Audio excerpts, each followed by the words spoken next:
Your Notre Dame live stream will begin soon.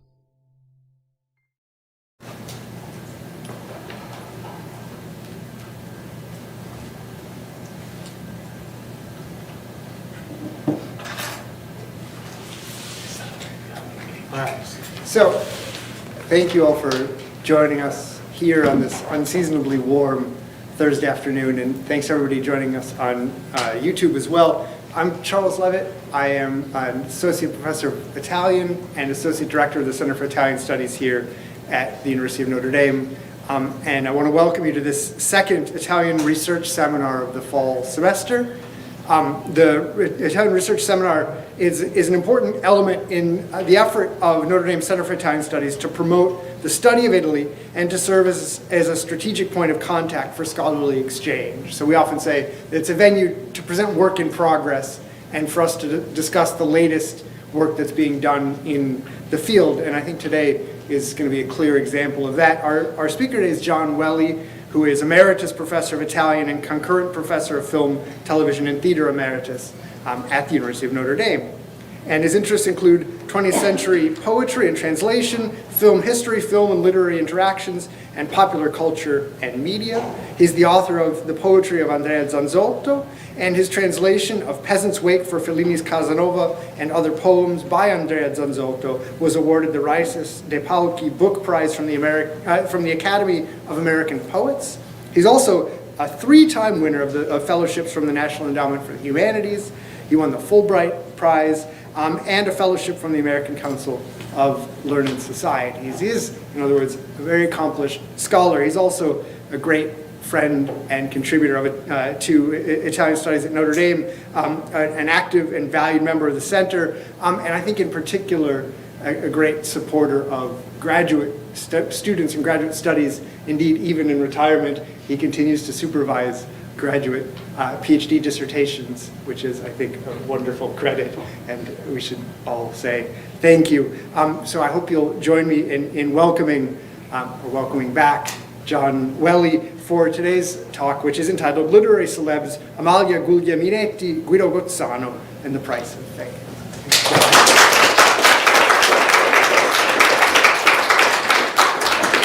Well, thank you very much, Charles, for that wonderful introduction. It's a great pleasure to be here, and I'm very grateful to have this chance to speak in this space. I'm reminded the first time I had the privilege of speaking here was in early February of 1983. I was a job candidate, probably right behind the same podium, and I gave my job talk on Fellini's use of Dante in La Dolce Vita. That came out of a graduate seminar I was in with Professor Peter Bondanella at Indiana University. So then it became a conference paper, then an article. So that's that's how things go. So I think that talk went pretty well. So here we go.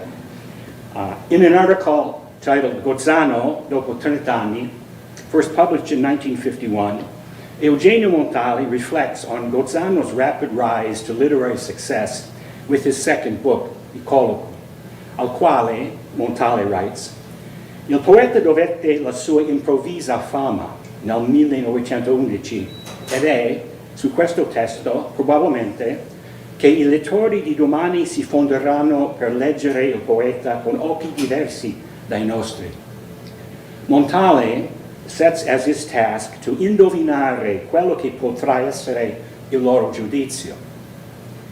Montale's critical intervention remains one of the most authoritative, insightful, and impactful regarding Guido Gozzano. According to Franco Contorbia, Montale's analysis launches una fase letteralmente novissima della critica gozzaniana.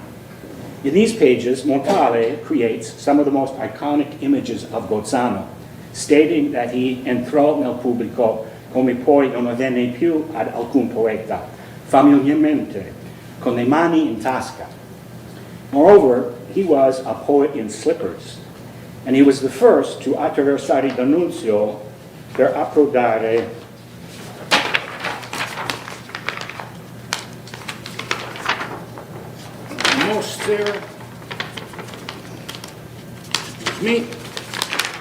per approdare ad un territorio suo. While these depictions may be familiar to critics and readers of 20th century Italian poetry, there is a particular assertion by Montale in this article that, to my knowledge, has heretofore escaped attention. For Montale, Gozzano was un letterato fino alla punta dei capelli, che fosse tale, ricco di buona cultura, di febbrili ma non illecite ambizioni, e provato da quelle sue lettere alla Guglielminetti, che per i lettori dei colloqui completano la sua figura. The point that I wish to underline here is this. As Montale goes on to write, quelle lettere non aggiungono nulla alla fama del Gozzano, ma neppur nulla le detraggono, come è stato detto. In the context of establishing for the readers of tomorrow the basis of Gozzano's fame, why is Montale concerned with the poet's epistolary exchange with Amalia Guglielminetti? Montale almost seems relieved to report, come è stato detto, that is, apparently, as other critics have already concluded, quelle lettere non aggiungono nulla alla fama del Gozzano, ma neppur nulla le detraggono. For Montale, it seems as if Gozzano had somehow dodged a bullet or played a difficult match to a tie. Furthermore, Montale's concern for the effect that these letters might have on Gozzano's fame reveals itself again in one of his own letters to Maria Luisa Spaziani.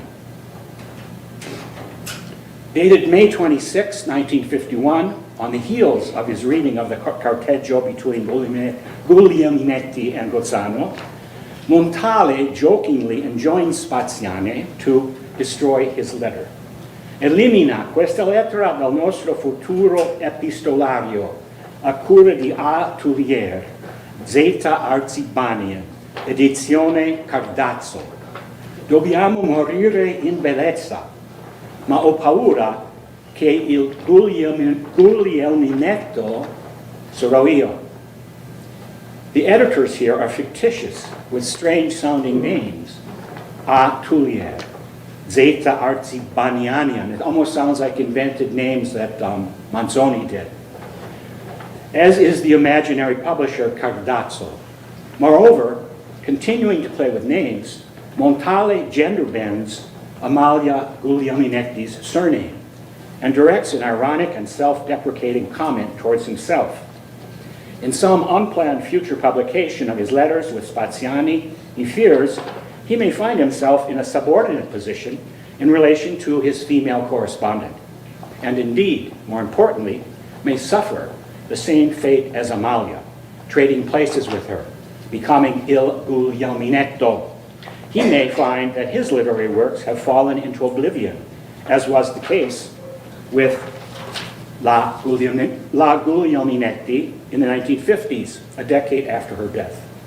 The publication of her letters with Gozzano, while linking her inexorably with the male poet, also contributed nevertheless to rekindling interest in her writings and in her public persona or celebrity profile, as complex and controversial as it was, and as it still remains. In my presentation this afternoon, I want to pose a question that seems to trouble Montale, but that he does not state directly. What about the fame of Amalia Guglielminetti? And we might ask, why do the letters of one of the most interesting, accomplished, provocative, and neglected female poets of the early 20th century pose a threat to the fame of Guido Gozzano? In order to answer these questions, I will focus on the early stages of the careers of two young poets from Turin. They became full-fledged literary celebrities at the turn of the century between 1903 and 1913. As Anna Curti observes, writing in 1988, sono gli anni in cui Amalia pubblica le prime raccolte di versi e sono gli anni del suo legame con Gozzano, che tanto profondamente segnerà, ben oltre la sua conclusione e addirittura oltre la morte di lui, la sua vita futura. E ciò per quanto riguarda l'importanza di scelte che furono comunque incoraggiate e favorite dal desiderio di compiacere alla volontà dell'uomo amato, sia perché quel legame si rivelerà determinante nei confronti del suo stesso destino di scrittrice. Ancora oggi Amalia Guglielminetti è ricordata infatti prevalentemente, quando non esclusivamente, a causa della sua storia d'amore con il poeta torinese. And she goes on in the footnote to add, infatti, nei testi scolastici della letteratura italiana, Amalia Guglielminetti non è mai ricordata, se non nella biografia di Gozzano. Another critic, Mauro Di Stefano, taking stock of Guglielminetti's reception in our present moment, writing in 2022, published online in 2024, observes, La Guglielminetti viene ricordata prevalentemente per le sue relazioni con Guido Gozzano, escludendo la sua intera produzione. While it remains true that Amalia Guglielminetti is certainly remembered for her relationship with Gozzano, it is simply no longer the case, as these two critics claim, that her work does not attract considerable critical attention on its own merits.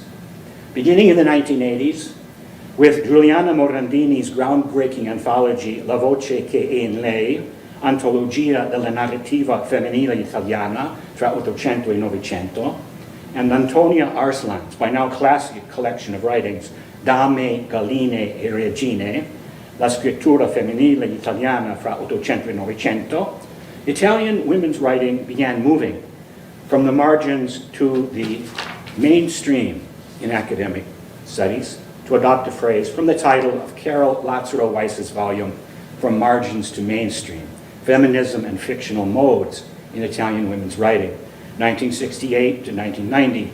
The rising tide of women's studies also began to lift the boat of Amalia Guglielminetti. For example, Marziano Guglielminetti, a major Gozzano scholar and cousin of Amalia, brought forth an important monograph in 1987, Amalia, la rivincita della femmina.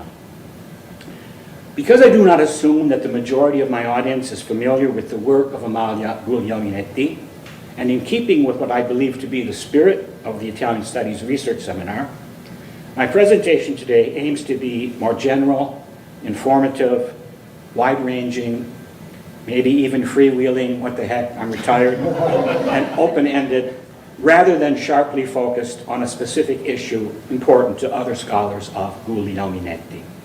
My presentation has three parts. First, a brief overview of her life and career is warranted.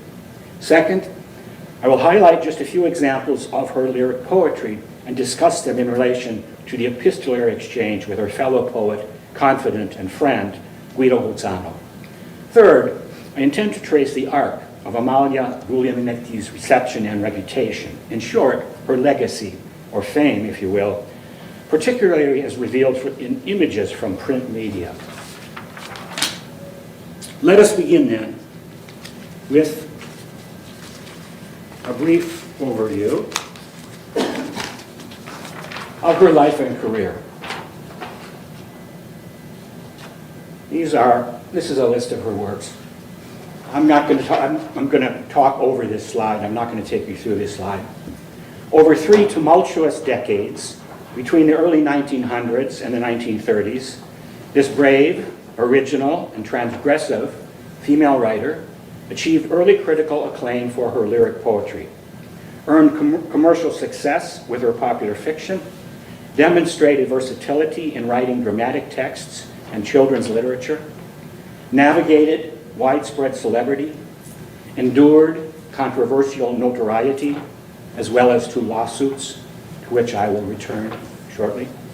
She also demonstrated self-destructive tendencies.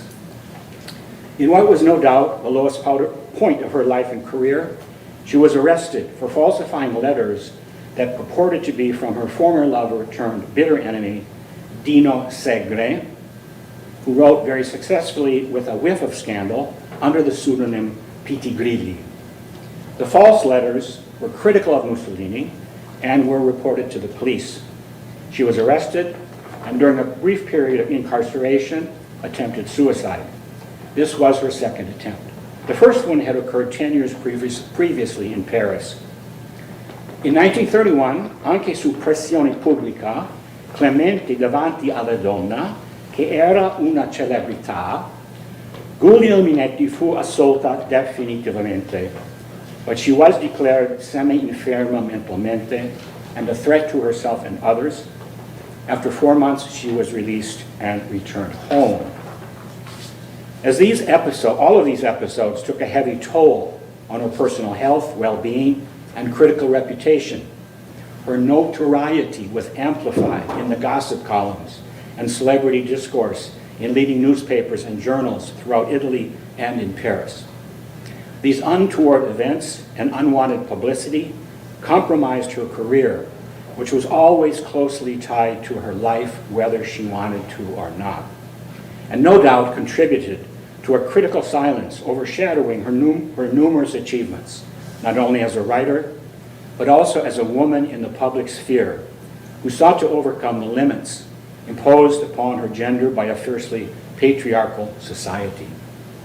These factors may help explain, in part, Montale's efforts to disassociate Gozzano from Guglielminetti in his article of 1951. However, the vicissitudes of her life and the struggle she faced as a woman writer during a challenging period of transition do not justify denying her the rightful place she deserves in the canon of modern Italian poetry. Simply put, she is the author of 3 of the most important books of poetry of the early 20th century: Le Vergini folli, 1907, Le seduzioni, 1909, and L'Insonne, 1913. These are the books, I argue, for which she deserves greater critical attention, and I am not alone in this assessment.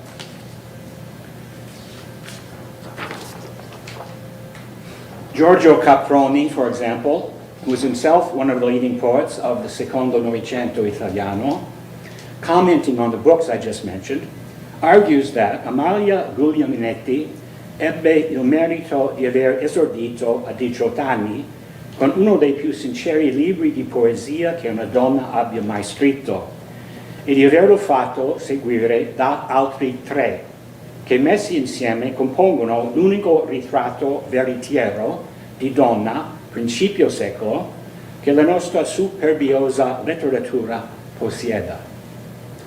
Adopting classical forms such as the songbook, the sonnet, and the tercet, her self-fashioning showcases various masks of the modern donna nuova, from the femme fatale to the emancipated woman.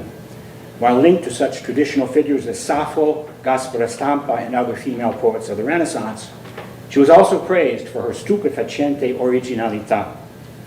One of her most ardent supporters, Gabriele D'Annunzio, called her in 1912 l'unica poetessa che abbia oggi l'Italia.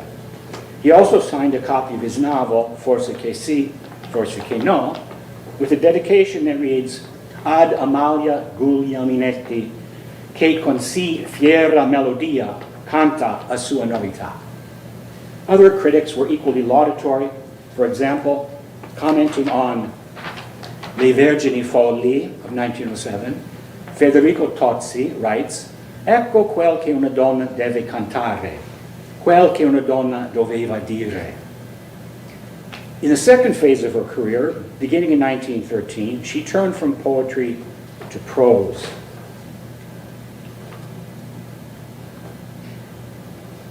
Following in the footsteps so after the poetry you see I volti dell'amore, fiabi versi, anime allo specchio, gli occhi cerchiati di azzurro. So she turns to writing short stories and popular fiction, following in the footsteps of Anni Vivanti and Ada Negri, who did the same thing, 2 female writers who were part of her circle, along with Grazia Deledda, Matilde Serral, Sibilla Alaramo, and actresses such as Eleonora Duse, Lida Borelli, and Emma Grammatica.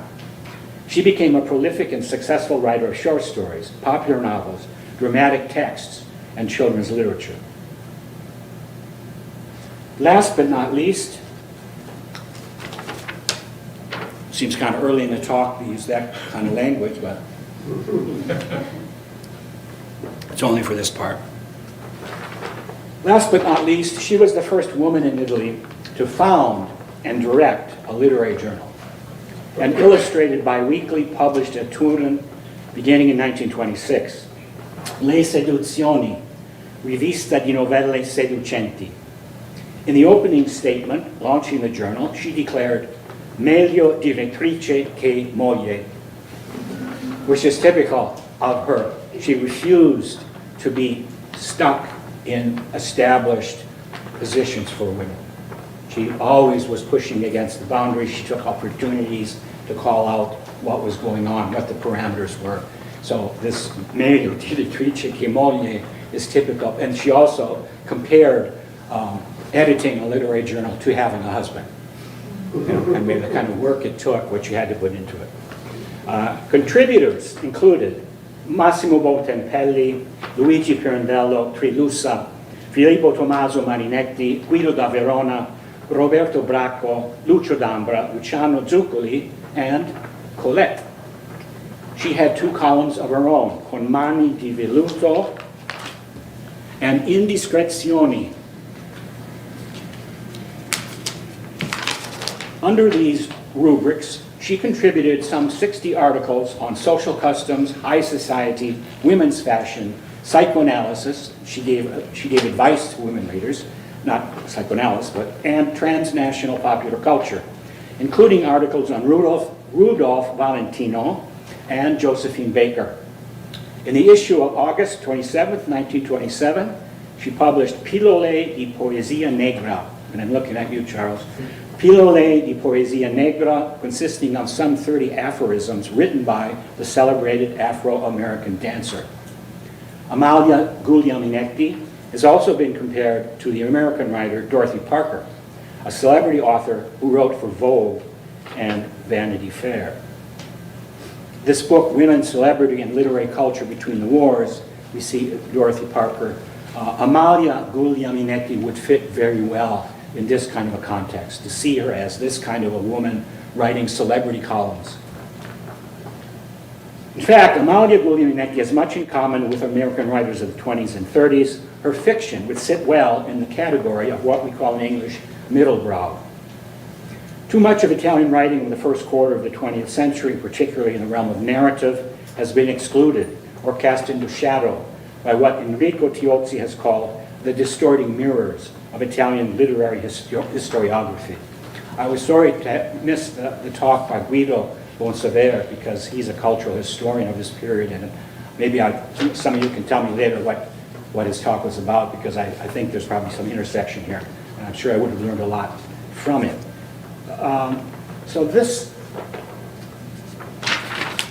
So each issue of Le Seduzioni featured the eye of a peacock on the cover, and each time it was of a different color. I've not as yet been able to gather any of the 39 issues of the journal. Sarah and I had some discussion about this, but I have ascertained that the Biblioteca Nazionale Centrale di Firenze, the only library in Italy, contains all of the issues. So all of the issues are there. No one has gone. You could make a nice volume about her writings just from this 2-year magazine period and what she wrote. But those articles are waiting to be gathered if no one's written about them. So that's a future project for me or anybody else who wants to take it up. Working in the Getty Center in Los Angeles, however, which houses the papers of Massimo Bontempelli, and I go there because I have two granddaughters in Los Angeles, and they're in school age now, so if they're in school, I go to the Getty Center and do some research on the papers of Massimo Bontempelli. So I've located some letters written by Amalia using the letterhead she designed for the journal. So what we're looking at is an image I took from the piece of stationery that she wrote letters on. And so the paper itself is this bright yellow. So it's interesting to see how she uses her sense of being a woman and her identity to color, literally, different projects that she works with. And one critic, with regard to her, talked about femminilità, not feminismo. But I think you can have both. But in any case, I call your attention to these kinds of touches that she was that she was involved with.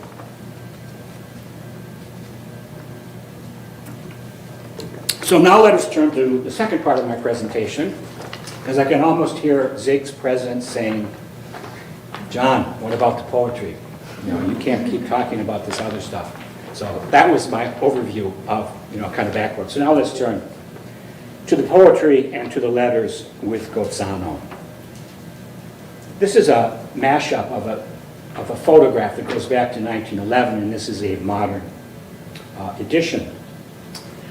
1907 saw the publication of Le Vergini Folli by Guglielminetti and La Via del Rifugio by Gozzano. They also met this year and began their relationship and their correspondence. In fact, they met through their correspondence. Amalia sent Guido a copy of her book, replicating the Dantean phrase that has become proverbial in Italian. Everybody say it with me now. Galeotto fu il libro. Le Vergini Folli consists of 65 rhymed sonnets divided in 5 sections. Classicism and crepuscularismo come together in a unique way. The title has multiple associations. It recalls the gospel parable of the wise and foolish virgins. You recall the foolish virgins didn't keep their oil going long enough, and to the master returned, and they were short of oil, but the wise virgins still had theirs. So this is also typical of Amalia Guglielminetti, but also it refers to D'Annunzio's what's it called? Le vergini delle rocce. This paratext provides a synthesis.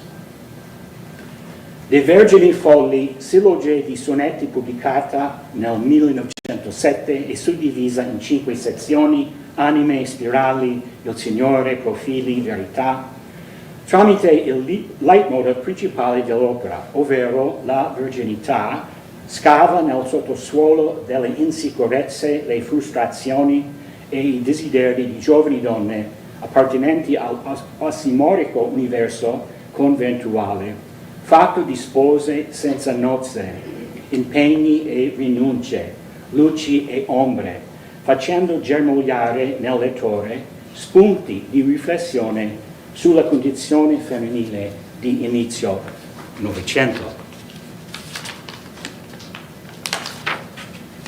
The opening poem of the canzoniere sets out the narrative project, a kind of symbolic voyage of the soul, presenting portraits of the girls and young women who inhabit the world of the convent. A poetic subject is established who will guide the reader through this cloistered space. Sorelle. Sorelle, io errava taciti sentieri, scuri or nell'ombra e or chiari nel sole, quando fanciulle in bianche lunghe stole mi accostarono coi loro passi leggeri. Chi avea negli occhi trepidi pensieri, chi labbra vaghe di leggiadre folle, a me ciascuna bisbigliò parole caute, svelando tenui misteri. Pareva ognuna un fiore di giunchiglia, uno stel di ligustro o di giaggiolo, e si atteggiarono tutti a meraviglia. Poiché io non so se buon destin vi manda, risposi, a ognuna il suo segreto in volo, che io ven sappia forgiar degna ghirlanda.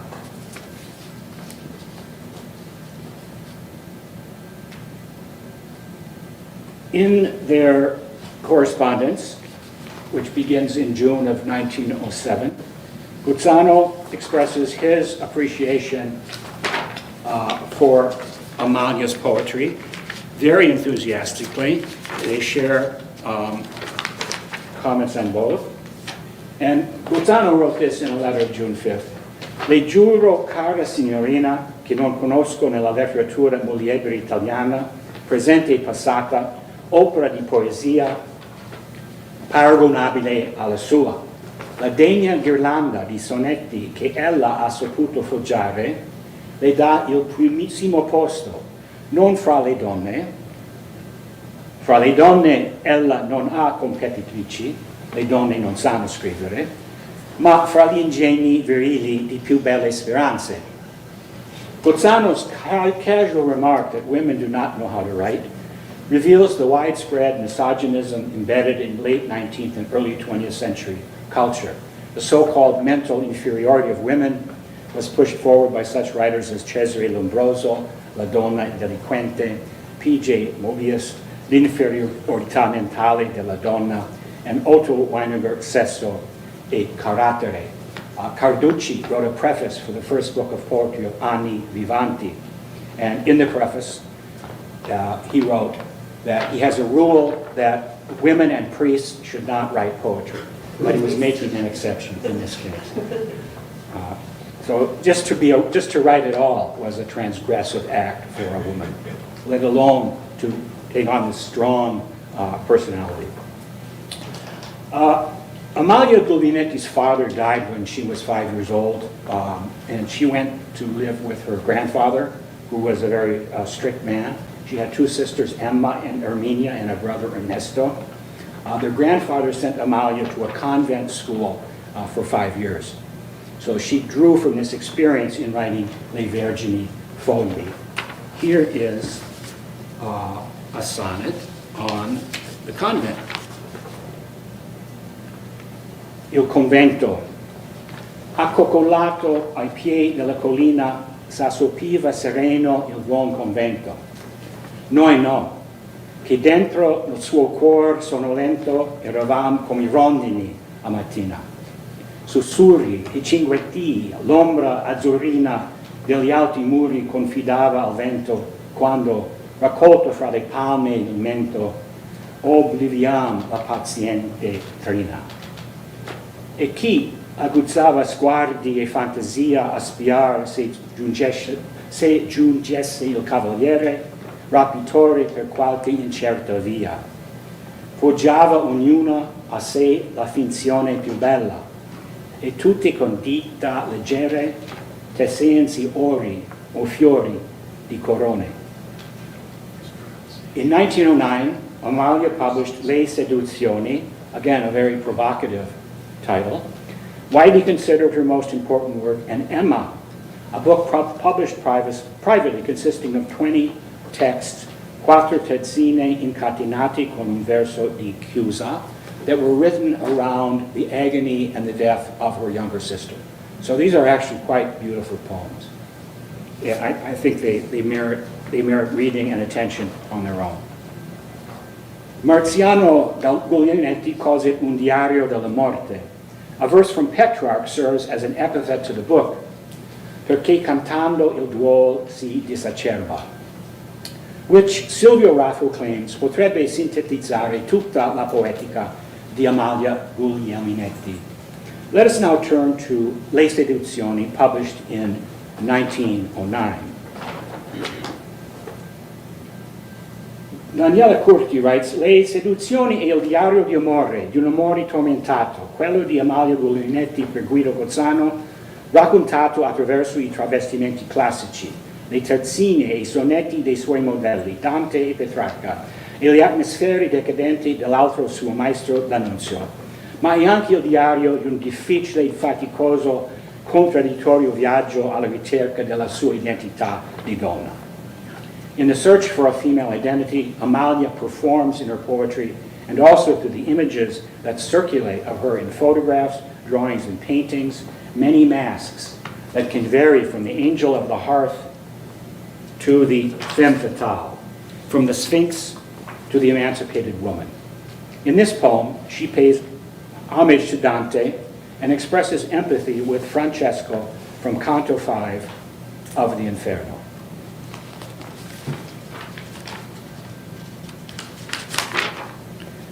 Il poema.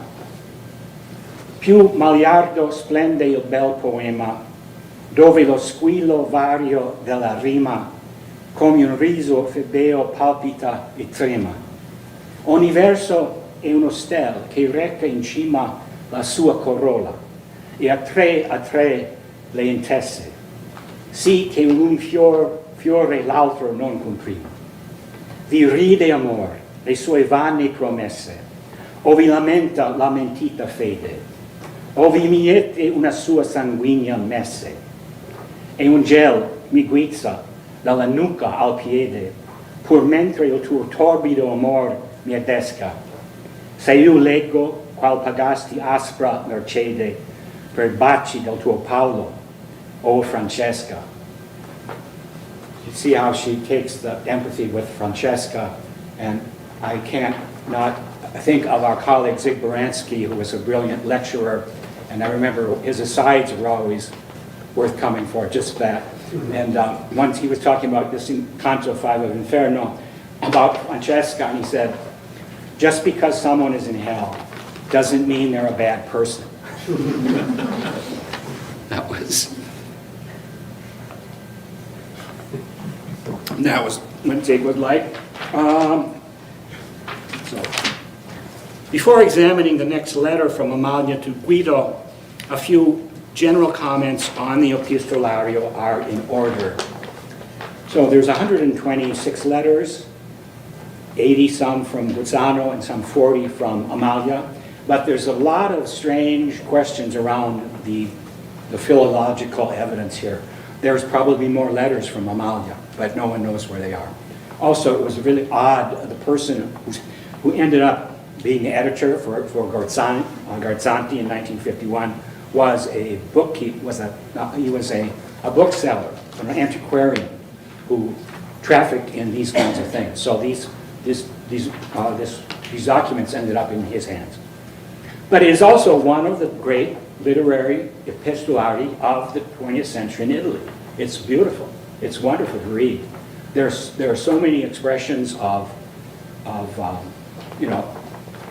struggling with artistic matters, but there's also, what you could call celebrity discourse, in the sense that they're trying to make it.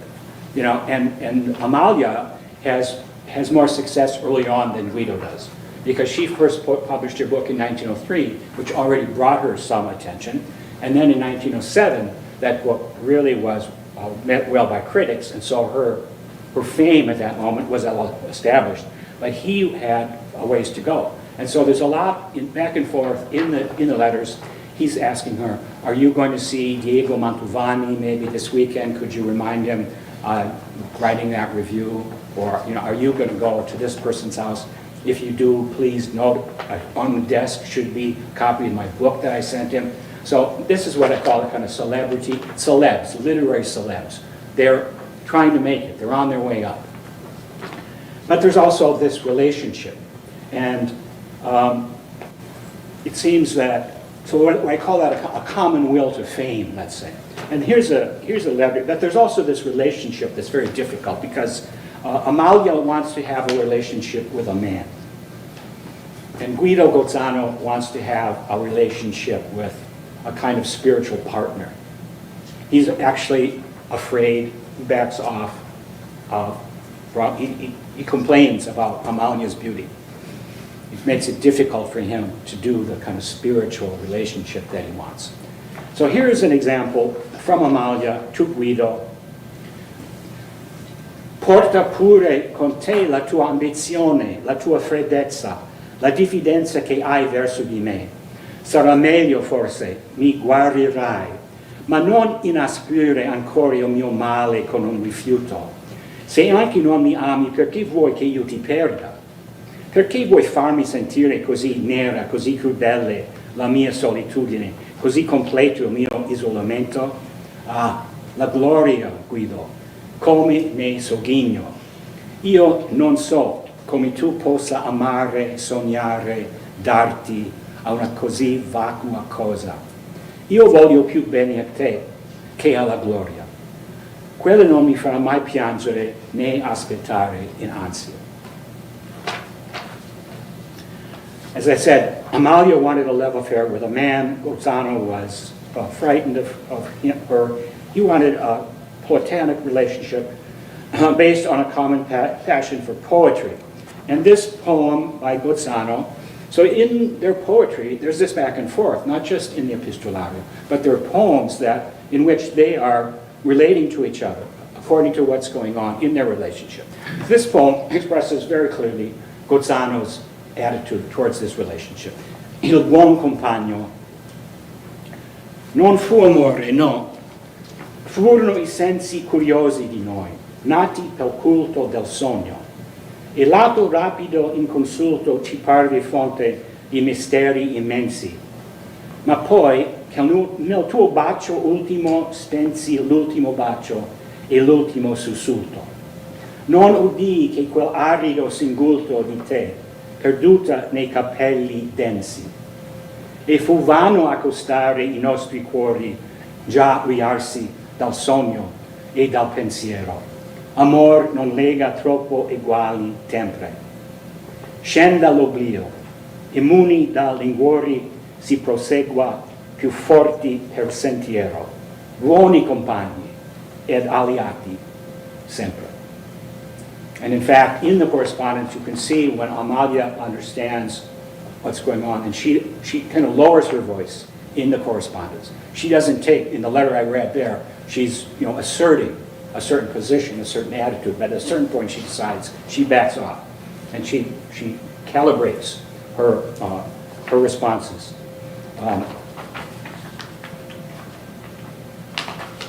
She did remain a very faithful friend to Gozzano.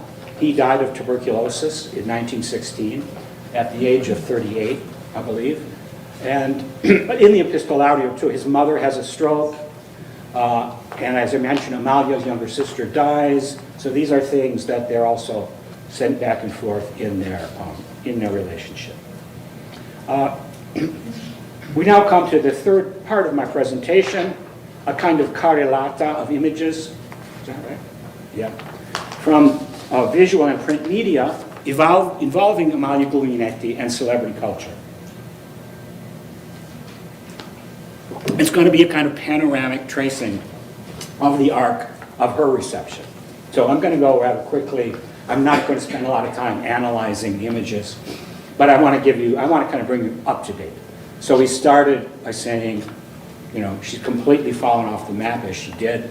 There was a long critical silence, and we heard from critics, even recently this one from 2 years ago, saying that all her work is not getting any attention. I want to show that's not really the case. So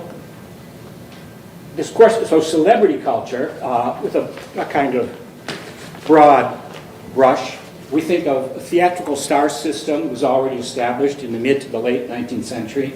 In Italy, we have Il Teatro all'Antica Italiana, which was a way of organizing a theatrical troupe around a leading actor and not capo comico.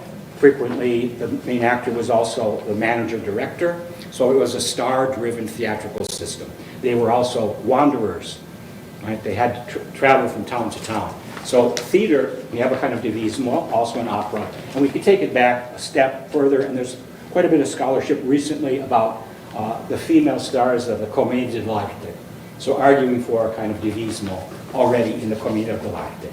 Also, in a broader sense, Giuseppe Garibaldi, considered the first Italian national hero, as a military leader rather than a man of letters.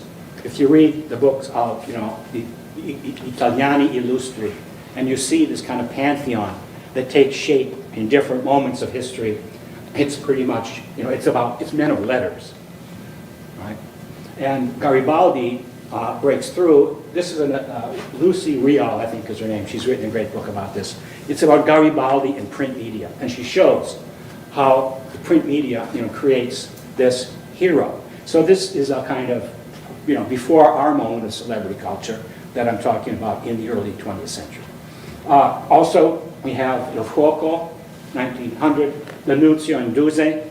This is a theatrical novel par excellence, divismo, dripping off of every page.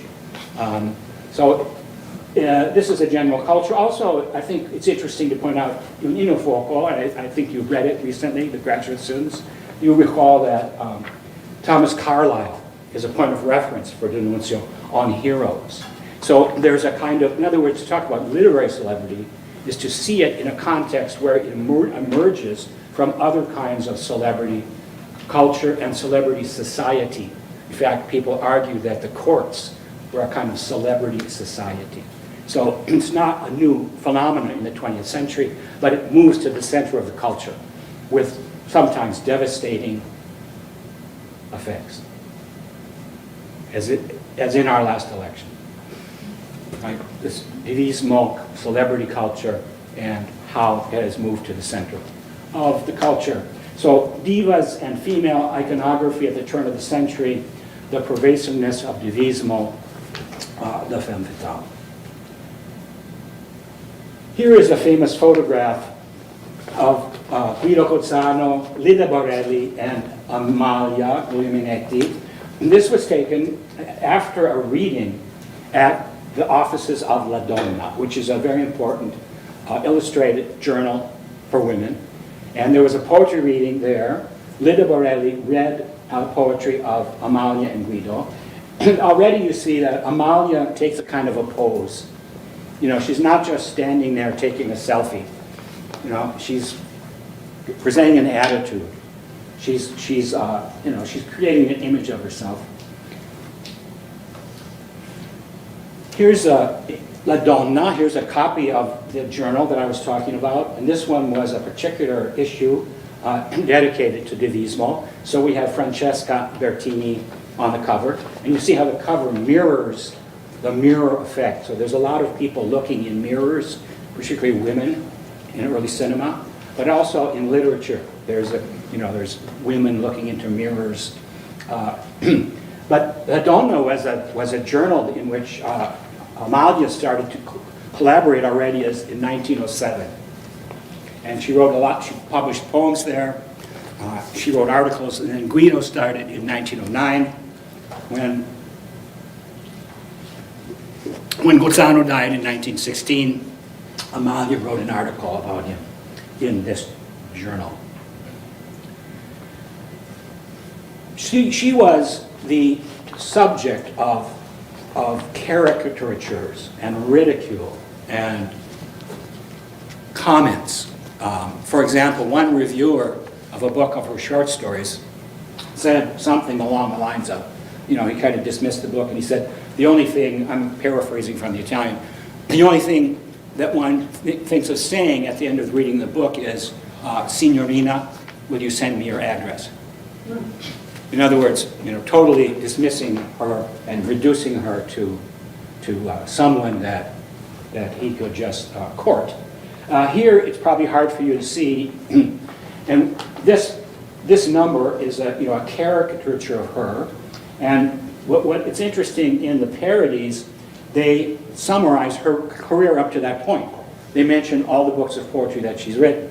Al tempo delle mie seduzioni, scrissi che andavo sola, proprio vero, so quella che va sola was the epithet she invented for herself. So she repeats that in a lot of poems. Sono io che, quella che va sola. And in fact, her last wish was she gave money to the state to establish a poetry prize in her name. And she wanted a monument, which would say, Amalia Guglielminetti, sola visse e sola morì. So this caricature already is picking up on that quella che va sola. Her last wishes were not followed, by the way, but this quella che va sola. So the character is picking up on that. Poi di un amante ignoto, this was a long dramatic poem that she wrote, inspired by Il Fuoco. Poi di un amante ignoto nel mistero diviene insonne, which was another title of her book. Per varie ragioni, più calma or dormo e la mia psiche emana una novella almen per settimana. So she had, switched from poetry to writing short stories, so she's taking it on the chin for that here too. This is a really interesting series of celebrity profiles. Modernissima was a casa editrice in Milan, and they did about 50 celebrity profiles. And this is pure celebrity discourse, if we read it here. Gli uomini del giorno, cioè gli uomini e le donne di cui maggiormente si parla o sparla ai di nostri, letterati, uomini politici, attori, commediografi, musicisti, scienziati, industriali, artisti, giornalisti. I volumi della collezione risolveranno esigentemente le più o meno legittime curiosità del pubblico intorno a ciascuna personalità e risponderanno alle frequenti domande. Dove è nato l'onorevole un tale? Quanti anni ha il poeta tal altro? Che cosa faceva il ministro Sempronio prima di arrivare ai fastigi del governo? Quanto guadagna l'attrice Tizia? In che modo Caio ha incominciato la sua carriera di industriale multimilionario? L'autore di ogni profilo, conoscendo bene il suo uomo, lo porterà alle stelle o lo rovescerà giù dal trono di cartapesta. So here we see, interesting, in the first series, you see that she is number 7 in this publication series. Mussolini's the first one. It begins in 1919. It continues to about 1922. But this issue, here in 1919, we are literally between Fiume and the March on Rome. So it's interesting to see the celebrity discourse that involves not just actors, actresses, but also writers, politicians, journalists, even prelates. So we even have a celebrity bishop or two. So here we have Maria Melato, Guido da Verona, Amalia is there, Ganduzio, Papini, and we see Ada Negri along with Giolitti. And to take a look at a later issue, we see more. We see, so Sibilla Aleramo, look down the bottom there, Sibilla Aleramo, Emma Grammatica, Anni Vivanti. I'm interested, Ada Negri at the top, so I'm interested in a kind of, what's the female canon at this time?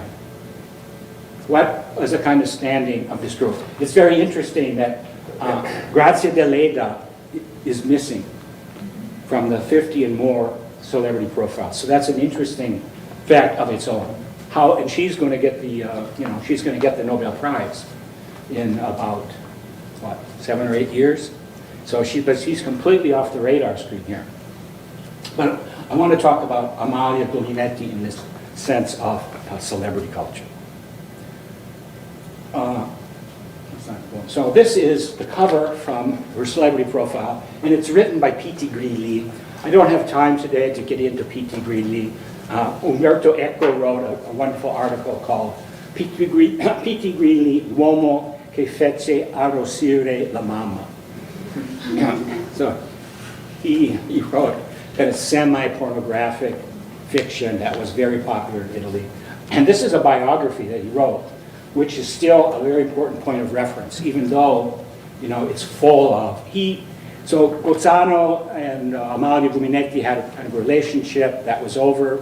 Gozzano died. Then she had another relationship with Luciano Zuccoli, who was also another popular writer for a few years. And then, unfortunately, she took up with Dino Segri, who turned out to became a bitter enemy and did her wrong in a lot of ways. And that was behind, the falsified letters, etc. They were competing. He launched a successful career that she helped him launch in editing journals and such. But here we can see the opera glasses, the big hat, and a kind of masculine look. This is P.T. Grilli's, if we had time to read this, we could see that all of the aspects of her life and career that I talked about briefly, he goes after that too. Now we're looking at a Dizionario Biografico from 1922, interesting to see. Amalia Guglielminetti is there. So, originale poetessa, scrittrice di romanzi. What she published, but I want to get to this. Volume di liriche che consolidò la fama di poetessa forte e personale, che già la Guglielminetti si era acquistata. That's what I want to underline. So she had firmly established her fame, that she was recognized as someone who had contributed to important literature. That was established. Interesting to see in an American publication, 1924, Italian silhouettes. And I'll show you the table of contents in a minute, published in the North American Review and the Forum. So these, and notice these names might not be familiar to you. Ruth Shepard Phillips, but Ernest Wilkins might be. You may recall his scholarship on the origins of the sonnet. So I just want to pause to point out that to be an Italianist in North America in the 1920s meant to be a generalist. And while these people, I wouldn't say that they were necessarily public intellectuals, they were writing for journals that we would be like the New York Review of Books today or the Times Literary Supplement. So here we see Amalia Guglielminetti, among others, Carducci, Pascoli, Ani Vivanti, Gozzano, Papini, Ada Negri, Pirandello, and Amalia Guglielminetti. And in fact, these are some of the only translations in English that we have of her poetry. And they're really beautiful translations. And I was also curious and interested to see that they translate le vergini folli as the foolish virgins.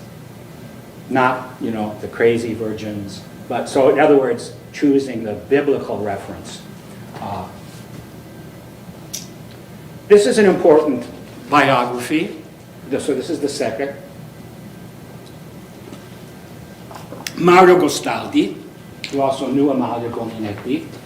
First edition in 1930, reissued in 1932, and a new revised edition in 1957. I haven't been able to see these other editions because I'm interested in the illustrations, what are the photographs, what do the cover looks like. But this is from 1957, so you see Gozzano on one side and Amalia on the other, a kind of tourist Turino illustrated postcard. I assume is this La Mole? And what is this Church of San Giovanni? That's the Church of Turin. And then notice Le Seduzioni on one side, I Colloqui on the other. And we have horse-drawn carriages, so in the letters, in their relationship, you know, important things happen when they're in a carriage. And then they'll refer to that in the letters. And we also have the train and the automobile. So I'm taking you through, I want to show you just evidence of her fame, what has happened to her, interest in her, after she fell off the radar in the late 30s, early 40s. So this is an important contribution. Silvio Raffo, Lady Medusa, Vita, Poesia e Amori di Amalia Guglielminetti. So this has most of her books of poetry. It has all of the epistolario. It has some of the articles. So, I mean, you can't read an author if you don't have access to the texts. So these kinds of publications do a lot, moving forward the reception of the author. So this is from 2012. This is another important book, but for different reasons. So we see here, Dalla donna fatale alla donna emancipata, iconografia femminile nell'età del Deco. So there are 3 articles about Amalia in this book. And there's an analysis of the photographs, the drawings, how she used her agency. So this is an important aspect of her career, her fame, how she used her agency as a woman in a public space. And so she gets a lot of attention for that. I'm getting very close here to the end. This is the book La Rivincita del Maschio that she published in 1923 and then was republished in 1928. When it came out in 1928, she and her editor were sued for obscenity, offending public morals.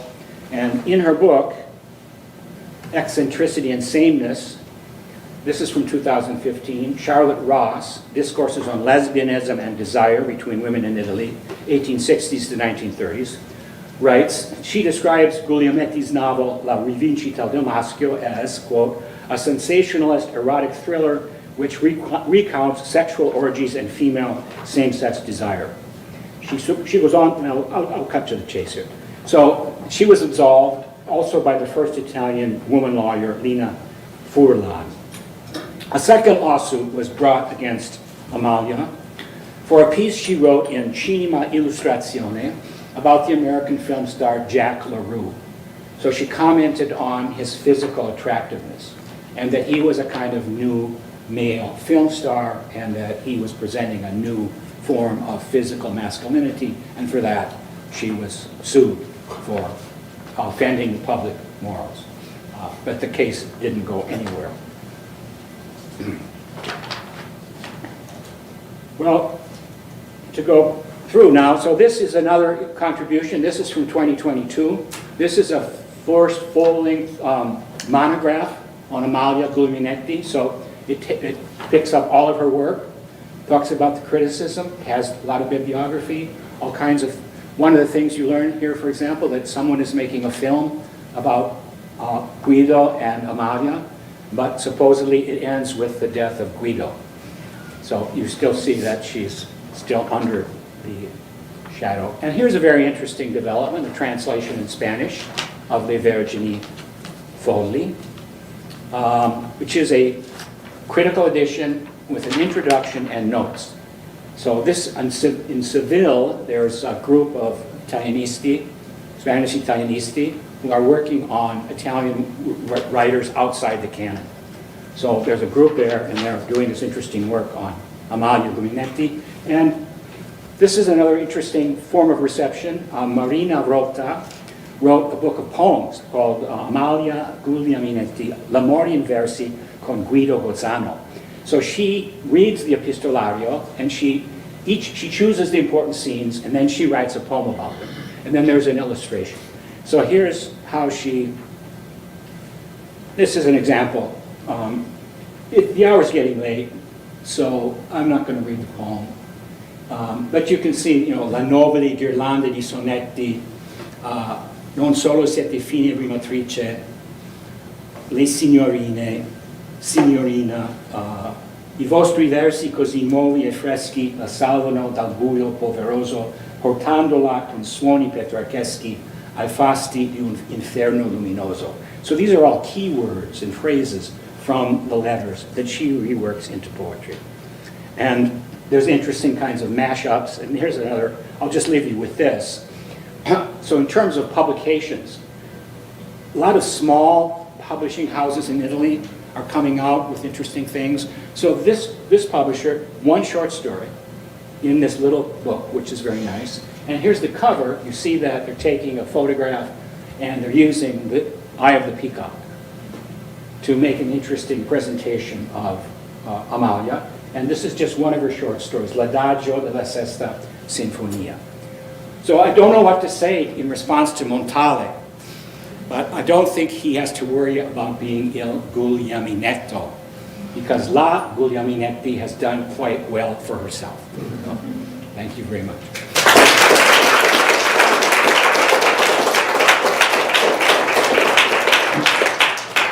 Thank you so much, John. We have time for questions. I just want to remind our audience on YouTube that you're welcome to share questions as well. We can start with this in the room. Solid. So, first of all, thank you so much for letting us through the life of this intellectual figure. And I was particularly interested when you mentioned this idea of female canon. And I was wondering about what is the state of art concerning the legacy of her poetry within the subsequent generation of poets. I was thinking about Antonia Pozzi, for example, is off the top of my head I thought about this verse, a me piace andarmene sola per le strade. So there is this resonance, and she's often associated with Corazzini, but I'm not aware of any connection with Guglielminetti. Yeah, that's an excellent question. Thank you. That's the kind of work that needs to be done. It's the kind of work that is that Ruffo, for example, he's making connections between Corazzini, for example. So you have this canon of male writers under various, you have this series of ismi, right? Decadentismo, simbolismo, crepuscularismo, stile liberty in this moment. And then you have a turning with Ungaretti to new poetry. So Ruffo is starting to make connections between Amalia Guglielminetti's poetry and other poets. But no one has, you know, the kind of work I read with the Spanish critics is going back to Baudelaire. So the modernism of Guglielminetti is from this bedrock of Baudelaire, Swinburne, more in that sense than in the kind of in the you know, inner workings of the Italian canon of poetry. It's a kind of yeah, it needs to, you know, it should be done, but you know, the poetry has fallen, you know, it's pretty much it's fallen out of sight in a lot of ways. But I mean, my whole point is that those books there, in that moment, they had their moment, and they contributed to our knowledge of that moment. And so these connections wait to be made. And I don't know what to say about Antonia Pozzi, because I mean, my reading of her, I always saw her as sort of an isolated poet. So I've never read anything about her connections with other people. But she is someone who has, you know, has a fame that really emerged not so long ago. And the same with Ada Negri. Ada Negri, for example, now Mondadori published all of her poetry. And, you know, that's a kind of an achievement of fame. That you can say, okay, Mondadori decided this is a poet that merits reading. And Antonia Pozzi, it would be interesting to follow each one of these women and to see what was their road, in a way, to, you know, to becoming an author, and how they received it. But there's also, I would say, a lot of criticism, just to take it a little bit further, and I'm sure Sara knows about this. There's much more an emphasis on the transnationalism of Italian writers of this moment that's gone off the radar. You know, has been not talked about. Matilde Serao, for example, very transnational. Also, Ada Negri, Walt Whitman in Italy. You know, Ada Negri was an important links with Walt Whitman, and others. Ani Vivanti is a good example too. So there's a kind of looking, you know, within Italy, but then also looking at, seeing, appreciating more that these Italian women writers had international connections. Yeah. Yes. Yeah. Vanessa. Okay, well, thank you. I loved it, and it's there's so many things that resonate with things that I've been studying also in the context. So I will go back to this transnational context, and I was wondering if you know anything about her and her connections to feminism, and because I mean, when we think about transnationalism, Yeah. most of these women, like Matilde Serao, who was pretty known in, or had lots of connections with Latin American women, for instance, this transnationalism comes from feminism and these international congresses and meetings, and I don't know if you know anything about her connections to the movement, if it was an open connection or more subtle. Okay, yeah, thank you. That's a good question. The criticism tends to focus on she participated in certain congresses of women, for example, in 1903, then in 1908. And she, in the letters she wrote, a letter that gets a lot of attention, that she criticized Sibilla Aleramo and the other feminists at this conference. So people go to, so the question is, you know, was she a feminist? What kind of feminist was she? And then what did she say about certain people? But that evolved, that changed. And so later she became more active in movements for women's emancipation. And her international connections, her fiction was translated into a lot of languages. But it seems to me her main sort of point of reference was Paris. So she, for example, she was very celebrated in Paris in 1926. There was an important gathering about her poetry and a reading. And so that was kind of her point of reference, as far as I can tell. And the poetry is really, you know, it's very classical, very Italian, very Petrarchan. And she says, you know, when she gets being compared to Gaspara Stampa and others, she says, no, I prefer Ser Francesco. You know, she talks about Petrarch as her model. So I see her in this kind of Italian tradition, but also modernist, you know, coming from French authors. But so far, she has not broken through in this way that the other writers have. So it's interesting. I mean, have to do with the activities that they were involved in. Yeah.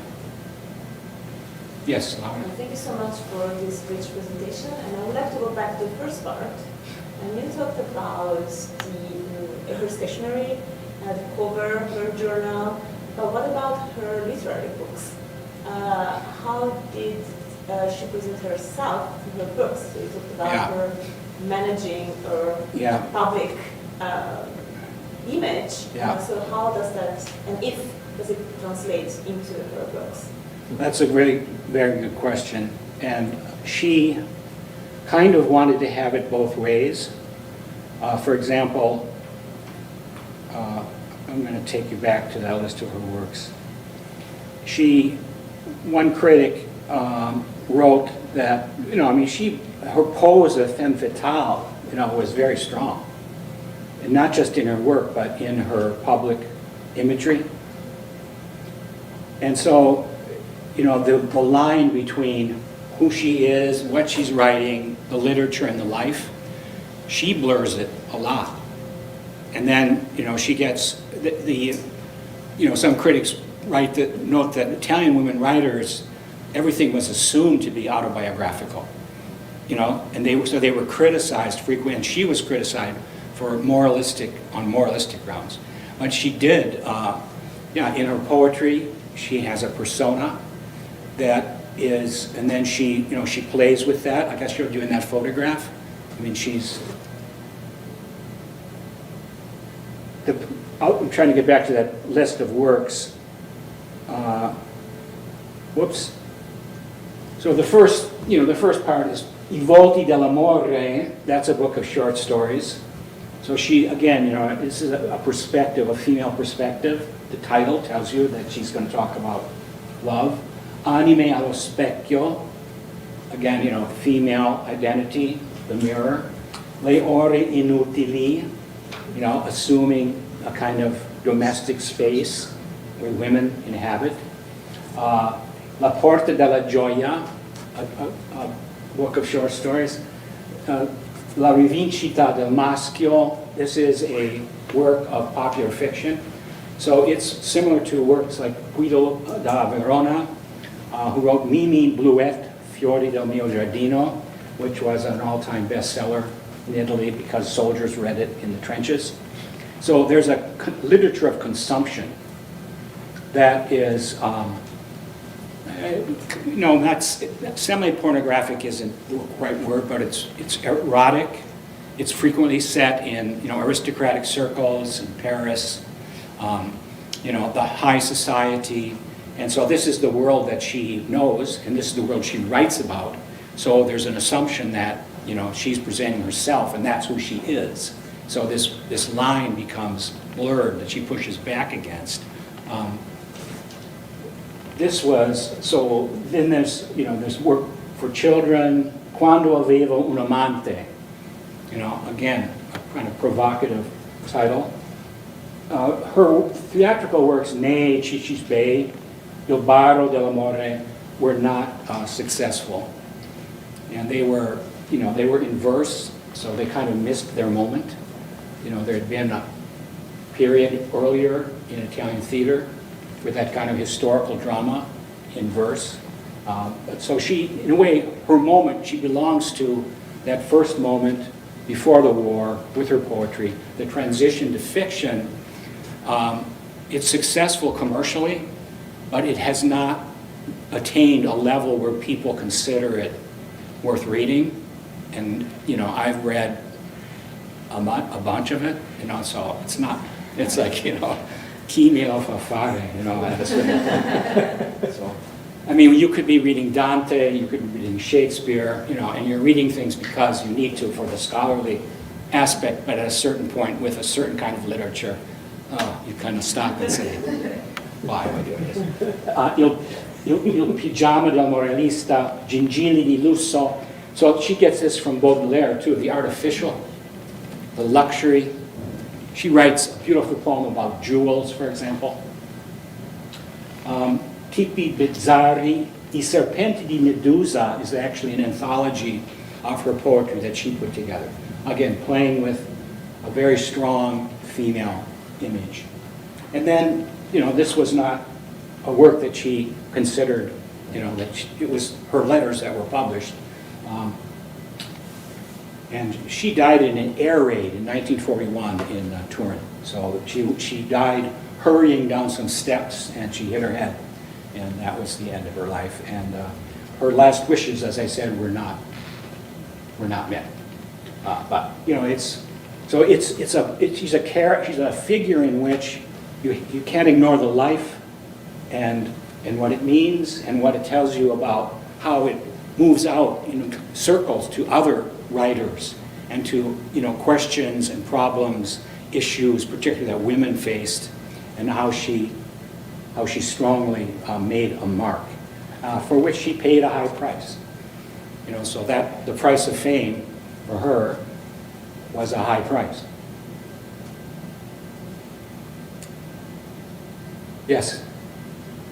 Thank you again for this lecture. I wanted to ask, I'm curious, if you could give me your perspective on how she would talk about her own work in the Epistolario di Gozzano Museum. How she talked about her own work? Her own work, yeah. If she does. Yeah, there's a lot of her writings that I have not read. There's a lot that I have not read, particularly the kind of articles. They're hard to come by. So what I've been able to learn is from the publications that I showed you, but a few remarks that she makes. She usually sort of puts herself, she assumes a kind of a humble position, even in regard to the letters. So she didn't know that these letters would be published. But in 1930, in the context of her journal, where she wrote portraits of herself, so she talks about herself there. So, if we had access to what she wrote there, we could answer that question better. But I do, one thing that she did write about, someone asked her, and there's interviews that she gave, she said she doesn't write letters anymore because who knows what's going to happen with them, and it's probably not going to be a good thing. So in 1930, she said, I don't write letters anymore. So that, in terms of what she said about her work, and what she said back to Gozzano about her work was always, she appreciated his comments, she valued what he had to say, meant a lot to her, and the same thing with him. So they would be, what do you think? I'm going to publish these 2 poems in this journal before my book comes out next year. Do you think that's a good idea?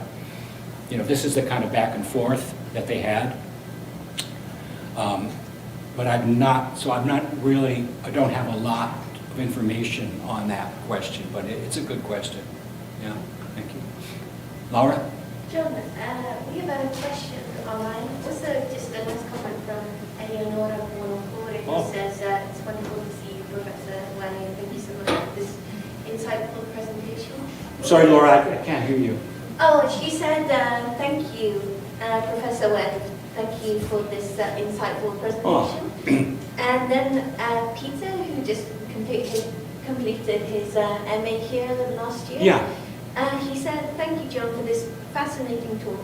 Do Montale's reservations about Guglielminetti's letters potentially damaging Gozzano's reputation imply a broader difference in what exactly letters and poems can make legible? Do you see precedents or comparisons that might point to a broader anxiety concerning the risk of interference between idealized muses and more tangible correspondence? Do I see what?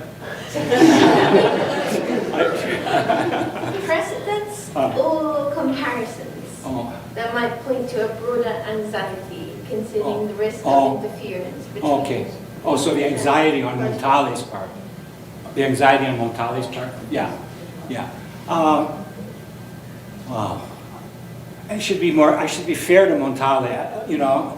He and Maria Luisa Spaziani edited an anthology during this time, and they chose 5 poems by Amalia Guglielminetti. So Montale, was interested. He knew He had a sense of the value of her poetry.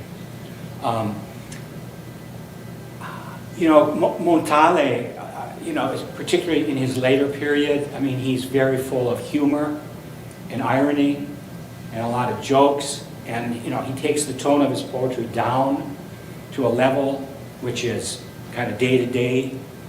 He writes about a hedgehog. He talks about, he takes out the garbage and there's a hedgehog there. So this kind of mundane, but then there's also kind of a witticism to it all. So, I think it has to do with Montale's, his great intelligence. And, I mean, the play on names. So, he's playing there. It's a kind of a playful thing, maybe more than anxiety. But it's kind of brilliant, really, how he plays with those names. It says, I'm afraid I'm going to, Guglielminetti sono io, in this epistolario. So I don't know. I don't think Montale had a lot of anxiety about what was going to happen. I don't think he was the kind of writer, particularly towards the end, he seemed so above everything. And he wrote with a kind of wisdom, I think that he didn't suffer from anxiety about his future. But thank you, Peter. I was going to make a joke about that picture I put up earlier. I thought Guido Gozzano in an image kind of looked like Peter. But I didn't want to joke around too much today, so I kept that to myself. But hi to both Eleonora and Peter. Thank them for the questions.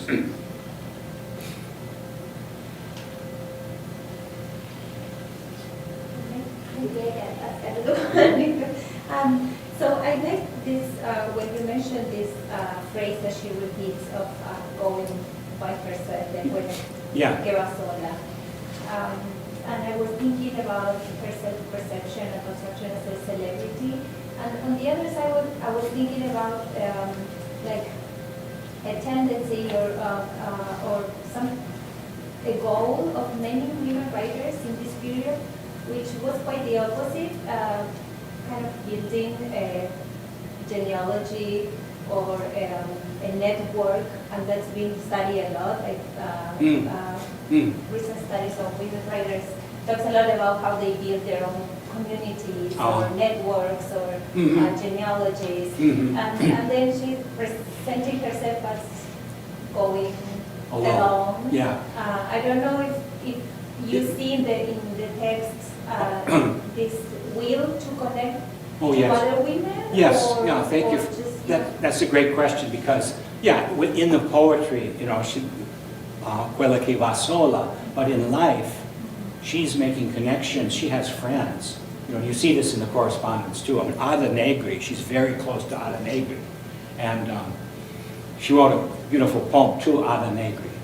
But then they had a kind of a falling out, and so then when she did her anthology later, she took that poem out.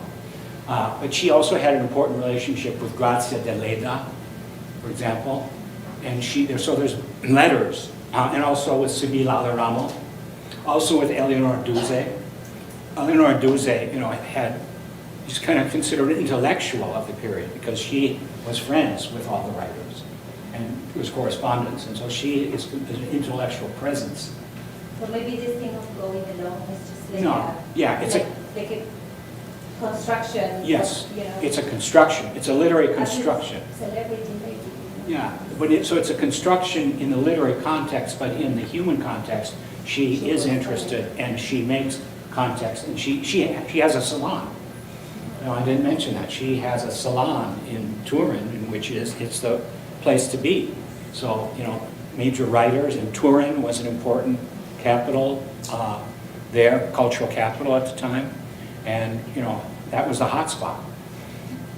And then there were organized poetry readings that she participated in and organized. So she was a force in that sense of creating community among women. So apart from what she said, so thank you for that question. And this is an important aspect. I think it seems to be of all of the women writers, or many of them that I can tell at this period, that there's connections.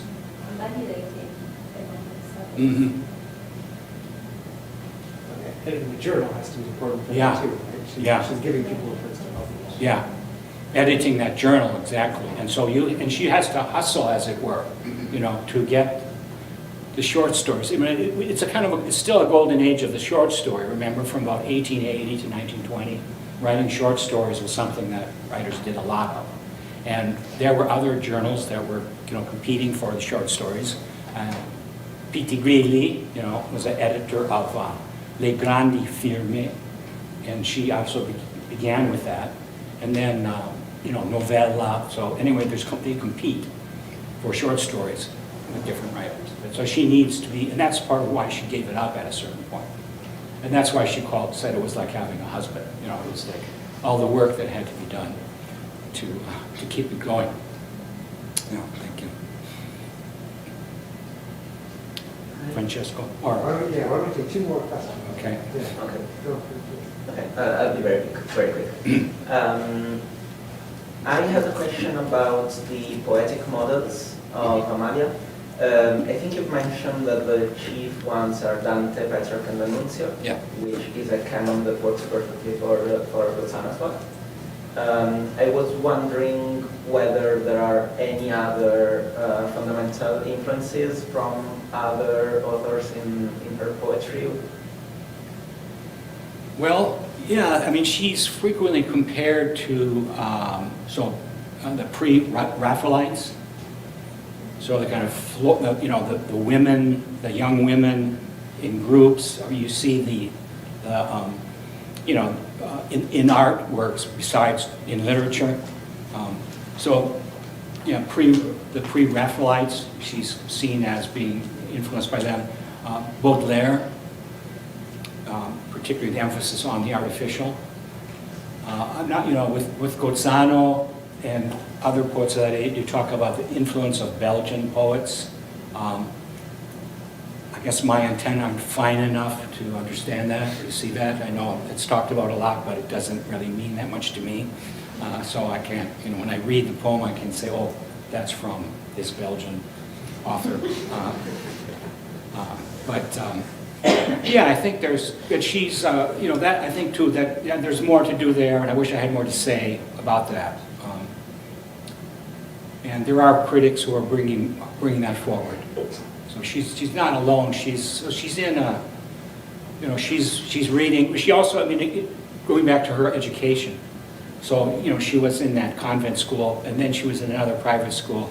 Her grandfather did not want her to read La Stampa, for example. Didn't want her to read French novels. Didn't want her to read D'Annunzio.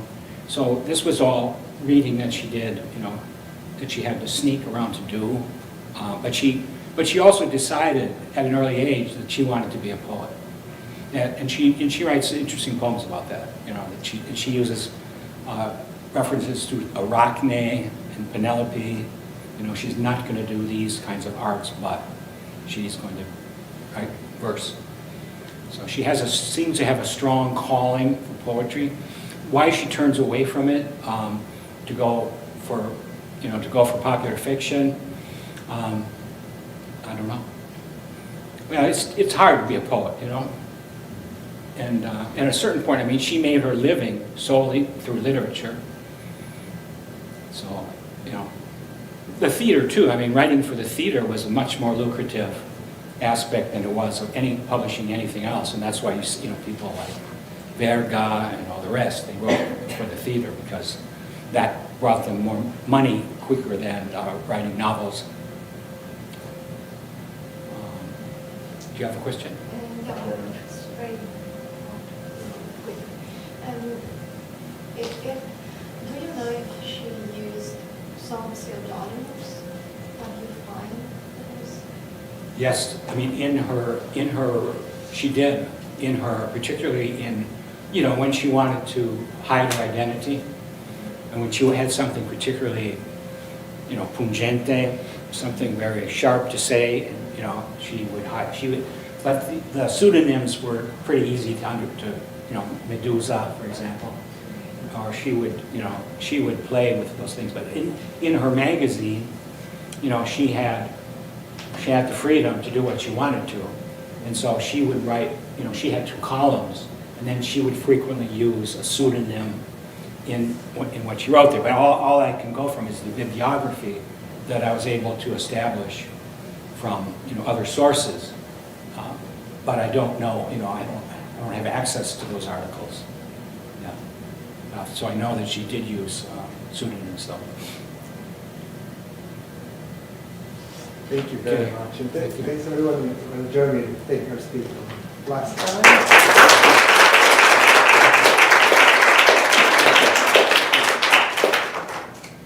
Thank you all for coming. I hope you'll stay.